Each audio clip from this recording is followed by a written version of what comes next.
അനാവശ്യമായ കാര്യങ്ങൾ പറയല്ല വേണ്ടത്. തീർത്തും അനാവശ്യമായ കാര്യങ്ങളാണ് ഇവിടെ പറഞ്ഞുകൊണ്ടിരുന്നത്. നിങ്ങളാണ് കേരളത്തിന്റെ മുഖ്യമന്ത്രി, നിങ്ങളാണ് കേരളത്തിന്റെ ആഭ്യന്തര വകുപ്പിന്റെ ചുമതലയുള്ള ആൾ. നിങ്ങളെ കുറ്റപ്പെടുത്തും. സർ, ഇദ്ദേഹം ഈ മിസ്റ്റർ ചീഫ് മിനിസ്റ്റർ എന്ന് കുറെ ചോദ്യങ്ങൾ ചോദിച്ചുകൊണ്ടിരിക്കുന്നത്. ഓരോന്നിനും ഞാൻ ഇടക്കിടക്ക് ഉത്തരം പറഞ്ഞുകൊണ്ടിരിക്കണോ? വേണമെങ്കിൽ അതാകാം. ലഹരിയെ തുടച്ചുമാറ്റാൻ കേരളത്തിലെ രാഷ്ട്രീയ പാർട്ടികൾ നടത്തിയ കഠിന പ്രയത്നത്തിന്റെ കാഴ്ചകളാണ് ഇന്ന് നമ്മൾ കാണാൻ പോകുന്നത്. അതെ, യുദ്ധം തുടങ്ങാൻ പോവാ. ഈ 9 വർഷത്തിനിടയിൽ ലഹരിയെ നിയന്ത്രിക്കാനോ ലഹരിക്കെതിരെ ഒരു പോരാട്ടം നടത്താനോ ഈ ഗവൺമെന്റ് കഴിഞ്ഞിട്ടില്ല എന്നുള്ളതാണ് സത്യം. വിഡ്ഢിത്തം. എല്ലാ എസ്റ്റാബ്ലിഷ്മെന്റുകൾക്കും എതിരെയാണ് നമ്മുടെ യുദ്ധം. ഈ സമൂഹത്തിൽ നടക്കുന്ന കൂട്ടക്കൊലകളെ പറ്റി, നമ്മുടെ രക്തസാക്ഷി, മൃഗീയമായി കൊല ചെയ്ത നമ്മുടെ രക്തസാക്ഷി, ആ കൂട്ടക്കൊലകൾക്ക് പ്രേരണ നൽകുന്ന സംഭവങ്ങളെ പറ്റി, വർദ്ധിച്ചു വരുന്ന അക്രമങ്ങളെ പറ്റിയാണ് ഞാൻ സംസാരിക്കുന്നത്. മരിച്ചുപോയ തൊഴിലാളികളുടെ കാര്യവും മരിച്ചവരുടെ കാര്യം നോക്കാൻ ഇത് ചിത്രഗുപ്തന്റെ ഓഫീസല്ല. അനാവശ്യമായ കാര്യങ്ങൾ പറയല്ല വേണ്ടത്.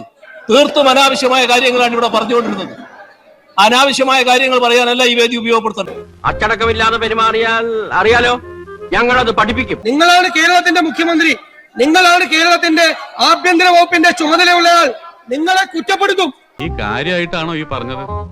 എന്താ നീ കാര്യമായിട്ട് തന്നെയാണോ ഈ പറയണേന്ന്? നിങ്ങളെ കുറ്റപ്പെടുത്തും. അതിനെന്തിനാണ് അങ്ങ് ഇത്ര അസഹിഷ്ണുത കാണിക്കുന്നത്? അങ്ങയെ കുറ്റപ്പെടുത്തും. ആ തേണ്ടി RDPയുടെ തൊലി ഇരിക്കുകയാണ് ഉത്തമ. മിസ്റ്റർ ചീഫ് മിനിസ്റ്റർ, എന്ത് സന്ദേശമാണ് നിങ്ങൾ കേരളത്തിലെ ജനങ്ങൾക്ക് നൽകുന്നത്? ചെറുപ്പക്കാർക്ക് എന്ത് സന്ദേശമാണ് നിങ്ങൾ നൽകുന്നത്? എന്നാ പിന്നെ ഞാൻ മറ്റേ എടുക്കട്ടെ. മറ്റേത് ഏത്?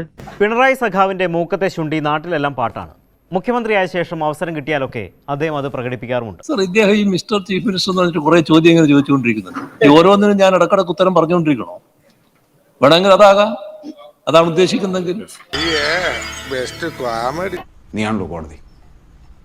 മിസ്റ്റർ ചീഫ് മിനിസ്റ്റർ എന്ന് വിളിച്ചാൽ അൺപാർലമെന്ററി ഒന്നും അല്ല.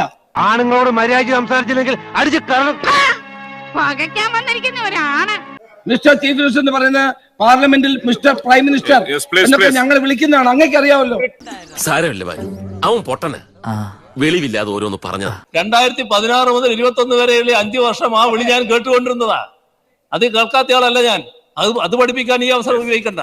എന്താ നിങ്ങൾ അങ്ങനെ ഒരു വർത്താനം അല്ലല്ല, നിങ്ങൾ എന്തോ മനസ്സിൽ വെച്ച് പറയാണല്ലേ. TP കേസ് പ്രതികൾക്കുള്ള വാരിക്കോരി പരോളും SFI സമ്മേളനത്തിൽ പോയി തിരുത്താവശ്യപ്പെടാത്തതും നവകേരള സദസ്സിനെതിരായ പ്രതിഷേധത്തെ തല്ലിയതിനെ രക്ഷാപ്രവർത്തനമെന്ന് വിളിച്ചതുമായിരുന്നു മുഖ്യമന്ത്രിക്കെതിരായ പ്രതിപക്ഷ ആയുധം.